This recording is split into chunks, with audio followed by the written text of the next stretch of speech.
Ida for cutting off contact with my parents after they secretly sold the land my grandparents left to me and my sister to fund my sister's lavish wedding while I'm $12,000 in student debt and juggling 3 jobs to get through college. It might sound heavy to say I cut off my family, but if you've ever felt pushed to the sidelines in your home, dismissed because you're doing fine and don't need help, you'd understand why I made that choice. My name is Emily. And if I ever naively believed that I mattered equally to my parents, that illusion shattered the day I accidentally discovered they had sold my grandparents' land to pay for my sister's wedding. There was no family talk, no explanation, not even a single text. When my mom asked me to look for the wedding venue contract in the file cabinet, I accidentally found out, buried among the cluttered documents. I spotted a thick final sale agreement folder. It was the plot of land in San Jose that our grandparents had left so the 2 girls would have something to fall back on. They had sold it for nearly $175. I stood frozen. I was drowning in $12 of college debt, working night shifts at a fast food restaurant, and struggling to afford textbooks. And they used the money to book a beachfront resort wedding and a custom designer gown, and even flew in a photographer from New York. All behind my back. And in that moment, I realized I wasn't a daughter in their eyes. I was just a bystander, invisible, silent, and not worth consulting. I was used to being forgotten, but I never expected that my silence would be used to justify their injustice. I'm a senior majoring in psychology. My scholarship only covered the first year. After that, I had to fend for myself. I worked night shifts at a Thai restaurant near campus for $13, $50 an hour, with no tips because I work in the kitchen. Every month, I barely scraped together enough to pay for my shared apartment, $600, utilities, insurance, and that looming $12,000 tuition debt. There's nothing luxurious about my life. I need just a decent pair of running shoes, a second-hand backpack, and a small notebook where I track every cent I spend each week. Meanwhile, my sister Madison has always been the family's little princess. She dropped out in her second year of college to pursue the art of slow living. Instead, she traveled, took a few inner healing retreats in Bali, and returned to open a yoga studio. Not a word of criticism from my parents. They proudly posted photos captioned "So proud of our daughter's journey to freedom" on Facebook. I used not to mind. Everyone makes their own choices. But now I can't pretend anymore. That land in the suburbs of San Jose was the last thing our grandparents left us before they passed. It sat on a gentle hill, with a big oak tree in the yard and a worn but sturdy wooden house. My childhood was wrapped up in that place. Summer lemonade stands with Madison, evenings listening to Grandpa's war stories, Grandma knitting scarves on the porch. They once told us, "We don't have much money to leave behind, but this home is for both of you. Could you share it and build a life?" I believed that. I believed that after college, I could fix up the house and start a life without debt, without scarcity. But now they sold it, and no one thought I needed to know. Right after Madison's bridal fitting, I confronted my mom directly during dinner. I saw the land sale contract. Why didn't anyone tell me? The room froze. Mom looked at me and spooned more vegetables onto my plate like the question hadn't been asked. Madison needs to settle down. "We made sure you got your education, right?" "What do you mean?" I looked at her. "I'm $12,000 in debt. Remember, I'm working 3 jobs.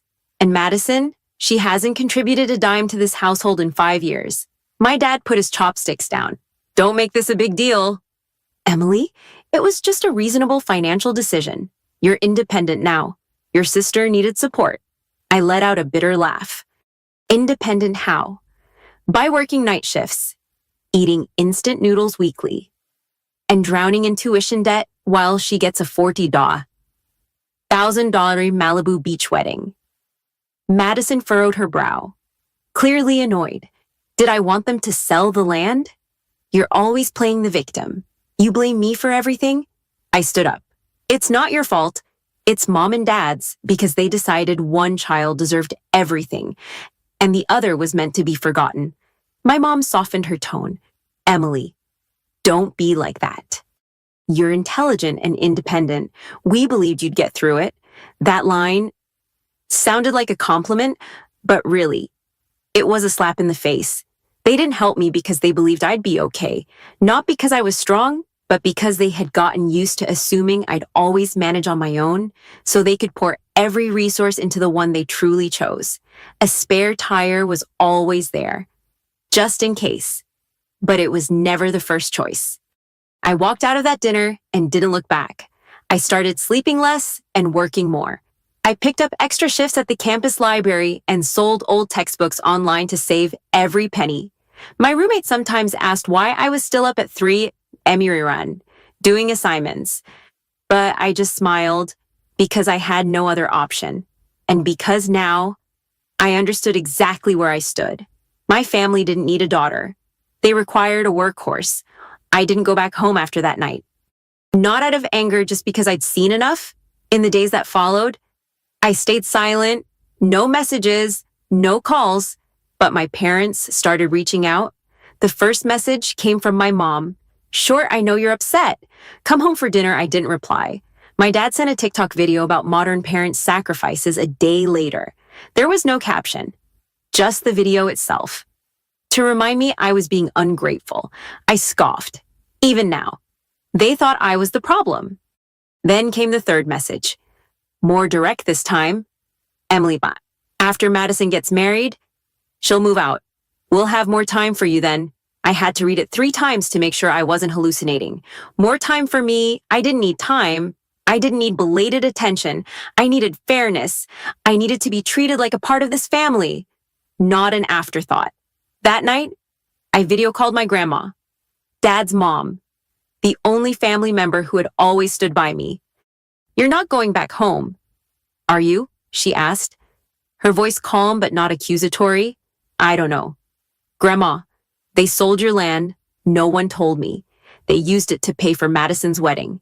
She stared at me for a long moment, then said, then they've made their choice.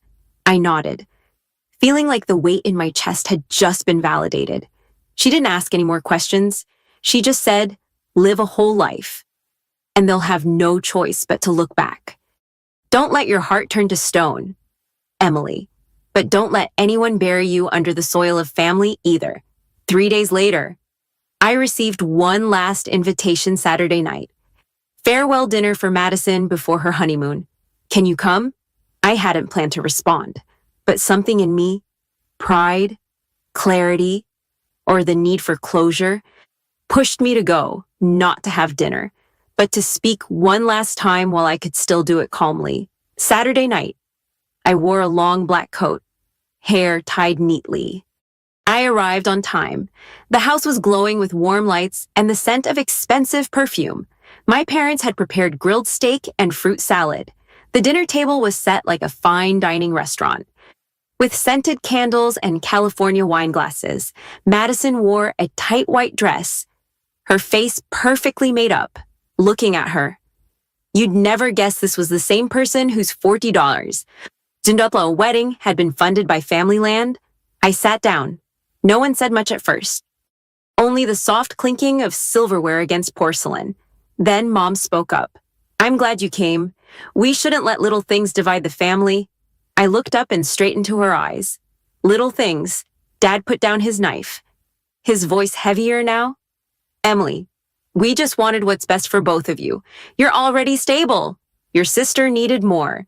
It's not favoritism. It's strategy. Strategy. It was as if I were an investment that had paid off. And my sister was a failing stock they needed to rescue. I let out a laugh. But there was nothing funny about it. You call selling Grandma and Grandpa's land to fund someone who doesn't work or doesn't study a strategy. Madison cut in, her tone sharp. That's enough. Emily, I didn't ask anyone for money. If you're so bitter, don't come next time. I turned to my sister.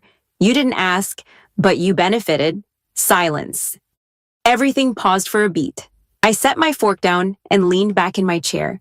I've done enough. I've worked hard enough. I lived, took extra jobs, and skipped lunch to save for school while this entire family spun like a carousel just to keep me happy. I looked directly at my mother. I don't need this dinner. I need an explanation. My mom lowered her head. We just thought, you'd understand. You never asked for anything. You've always been strong. We felt reassured knowing you could handle things. I nodded. And for the first time, there was no lump in my throat. Because I never asked. You assumed I needed nothing. But being strong doesn't mean being invisible. I stood up so calm it even surprised me. I wish you a fantastic honeymoon. Madison. Then I turned away. No one stopped me. No one called my name. I stepped outside. The San Jose night was fabulous. The breeze brushing gently against my collar. And this time, I knew for sure I was never coming back. I didn't come back. Not for the holidays. Not for birthdays. Not when they message. This will always be your home. Because I finally understood a place that once rejected you even once, no matter how big, would never feel like home again. Not if you can't breathe inside it. I moved to a smaller, cheaper room on the east side of San Jose. There were mold stains in the corners of the ceiling, mice at night, but it was mine. Or, more accurately, I paid for it. Every dollar, no borrowing, no debts. I lived quietly, took evening shifts at the campus library, studied during the day. On weekends, I picked up data entry gigs online. I sold everything old I owned on eBay and scraped together nearly $1. $200, not much, but enough to cover part of my outstanding tuition. I didn't need much. I just needed to feel like I was back in control of my life, not relying on people who once chose to ignore me. As time passed, one truth became clearer. My family never really cared if I was okay. They only noticed when my silence started to affect them. 2 weeks after that last dinner, I received an email from my dad. Subject line, "Can we talk?" The body of the email was just a few lines. We didn't handle everything well, but Emily, you're our blood. Don't abandon your family over money. I didn't reply, not because I was angry, but because there was nothing left to say. They didn't understand. I was never mad about the money. I was mad about my place. I was mad that my silence had been used to justify favoritism, mad that my independence had become the excuse for why they thought I didn't need love. A month later, Madison and her husband returned from their honeymoon. The wedding cost nearly $38. $1,000. The honeymoon. Another $12. Found in Hawaii. I didn't seek out those numbers. They posted everything on Facebook. Mom's caption read, "Every penny is worth it to see our daughter smile." Sure, I'm glad she smiled, because I honestly can't remember the last time I truly did. Then something happened. 3 months after I left home, I got a message from Aunt Laura, Mom's younger sister, Emily. "Are you okay? Your mom told me you dropped out of school." I froze, dropped out. I was still studying, still working. I'm still fighting every single day not to collapse. I replied, "Who told you that?" She sent a screenshot of a message from my mom. "She's tired and overwhelmed. She decided to take a break. She'll come home once things settle down." I laughed. Though my throat tightened, they couldn't handle my silence and began telling a different story, one where they were the good parents, and I was the rebellious child who ran away. I said nothing more to my aunt, no explanation. I didn't need to. Because for the first time, I knew I was on the right path. I began tracking every dollar I spent, every extra shift I worked, every tuition payment I made. I set a goal, pay off all student debt by the end of the year, and I did it, on time. Without anyone's help, I wasn't waiting for praise, didn't need recognition, but a few weeks later, when the school released its list of students eligible for senior year scholarships, my name was on it. Top 5 GPA in my department. And for the first time, I cried, not from sadness, but because I had proven what they ignored all along, I could. Even if no one ever chose me, I still could. Grandma was the only one I kept in contact with. I sent her a picture of my transcript. She called immediately. "I'm proud of you, Emily. Thank you. Grandma? But please don't tell Mom." "I won't." They'll have to live with the consequences if they choose to forget. I smiled. Her words felt like a blade. Sweet but sharp. That winter, San Jose was unusually cold. Not because of the wind, but because of a message from Madison at precisely 2 a.m. Can we talk? The last time she messaged me was to say, stop playing the victim. And now, after 5 months of silence, she suddenly reappeared on a winter night, cold as steel. I didn't reply. 3 minutes later, another message came. I'm divorced. I sat up and turned on the light, not out of pity, but because I knew something had just shifted forever. Madison had been married for less than 6 months. The grand wedding and the lavish honeymoon paraded around like the perfect American dream. But behind the heavily edited photos, what was there? An unemployed husband, controlling, and according to Madison, physically abusive. I have nowhere to go.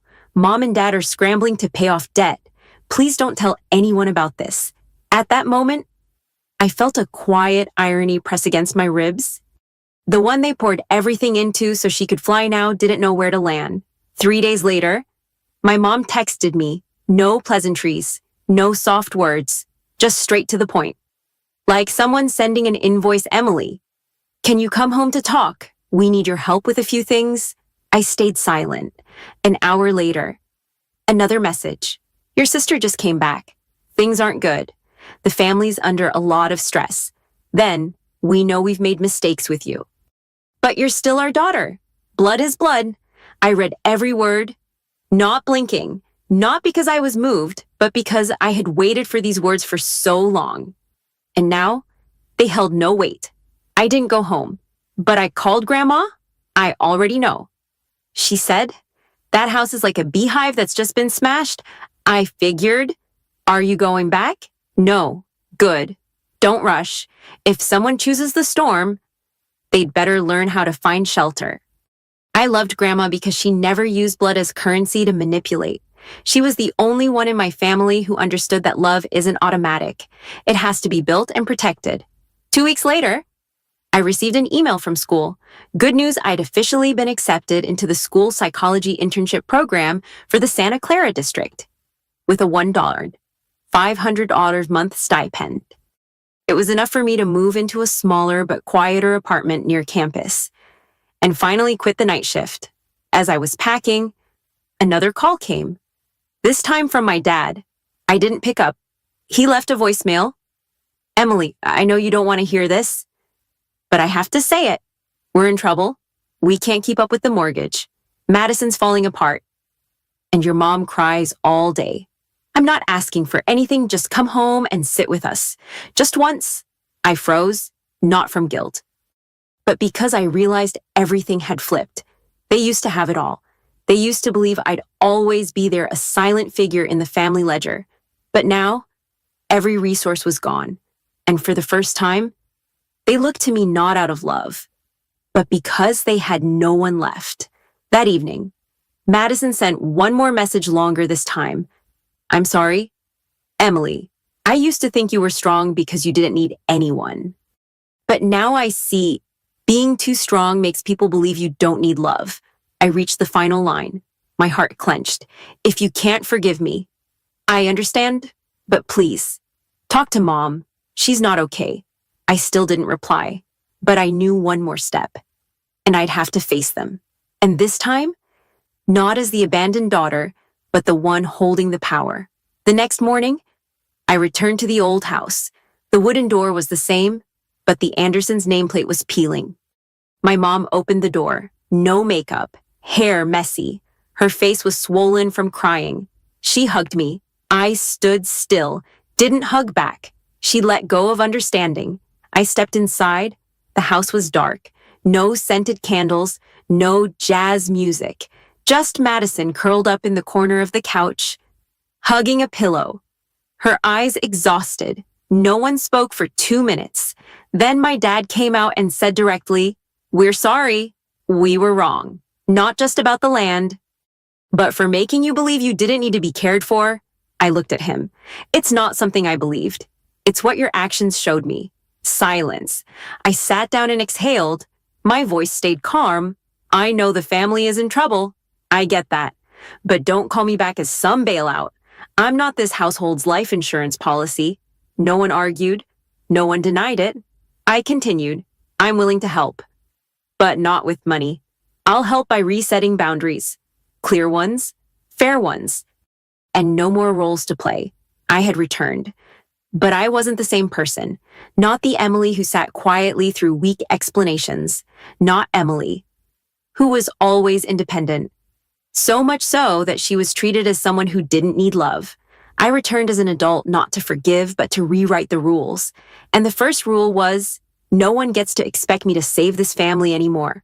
I'm not a bank. I'm not the substitute for a broken value system. If they want me in their lives again, they'll have to accept me as someone with boundaries, a voice, and conditions. My mom sat across from me that day, her hands trembling as she poured tea. You're still very angry with me, aren't you? I nodded. No avoidance. Very much. But I don't need an apology from you. I need change. Change what? Emily, she asked, her eyes brimming. I looked straight at her. Stop treating me like a backup plan. Stop only reaching out when things fall apart. And never again tell me that being strong means I don't need care. Madison sat quietly. For the first time, she listened instead of reacting. In the following days, I came by the house a few times but never stayed overnight.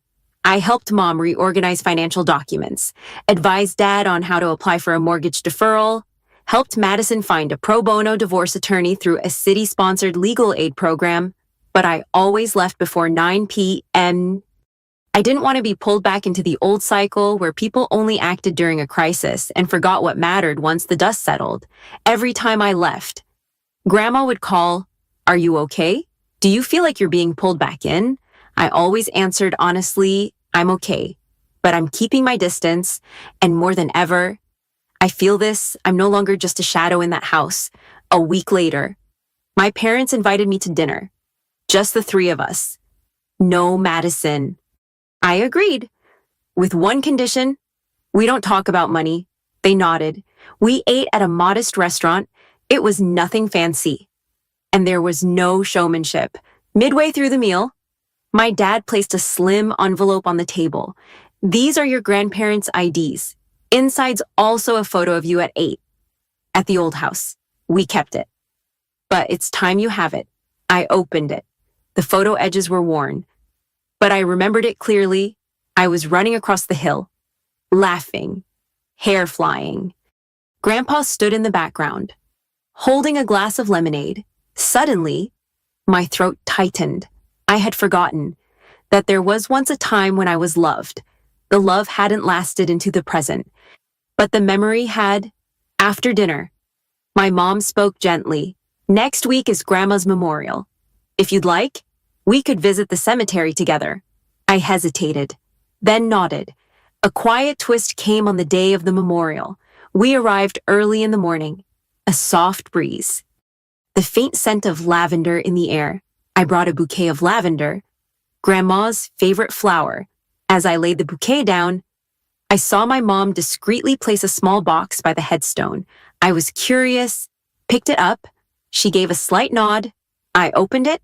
It was Grandma's old necklace, a small silver heart pendant with a faint engraving. Watching my child grow up was life's greatest miracle. Mom looked at me and whispered, "She told me to save it for the grandchild who learns to stand tall." Without losing their heart, I held the necklace. I said nothing, but my eyes blurred with tears. Not because I felt validated, but because for the first time, I didn't feel misplaced in this family. That night, I returned to my small room. I hung the necklace on the wooden peg beside my desk lamp, right next to a photo of Grandma. I didn't fully forgive, but I left a door open, a small one, so that the people who once hurt me could have a chance to walk back through, if they had enough humility.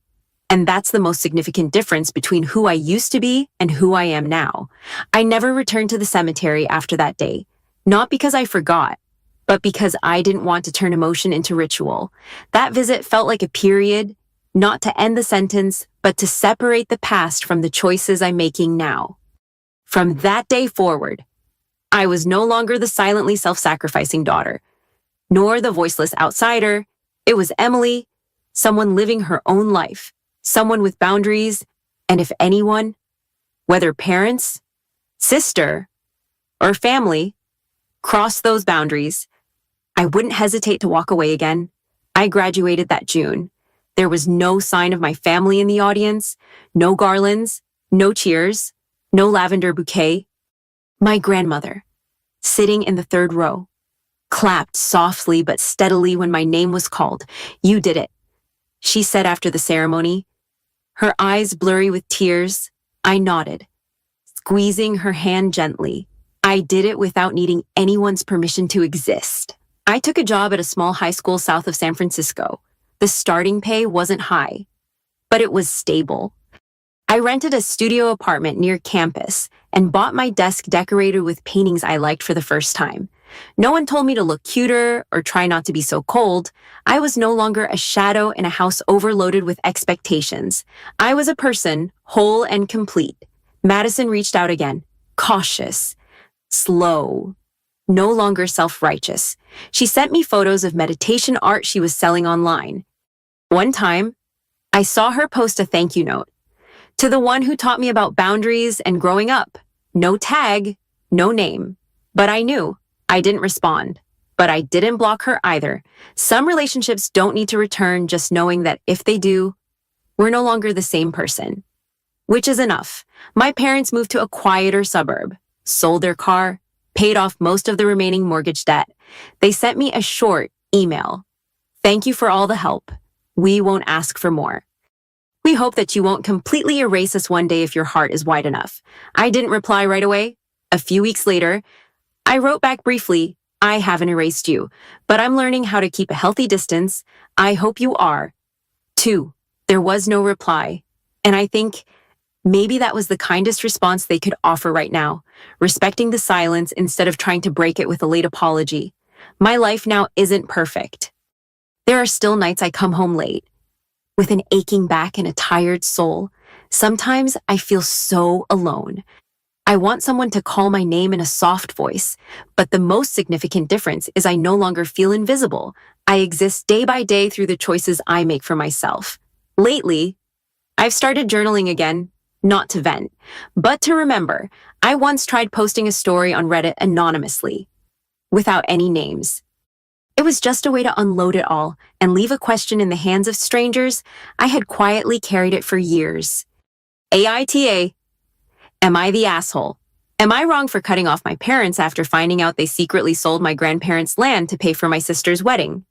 While I was 12, $, in student debt, working 3 jobs to survive college, they said they did it because I was stronger, more independent, and had a more stable future. But I wasn't asked. I wasn't warned. They just chose. And when I left, they called it selfish. I didn't send money. I didn't go home. I didn't speak to them for nearly 6 months. Only after my sister's divorce and the family's financial collapse did they come back to find me. Now, they say they want to reconnect, but I'm not sure I still have trust left to give. Am I too cold to choose a life that no longer puts them at the center of it? I'm not waiting for an answer, because honestly, I already have mine. No, I'm not cruel. I'm just finally loving myself properly. For once, and sometimes, that is the bravest thing a forgotten child can do.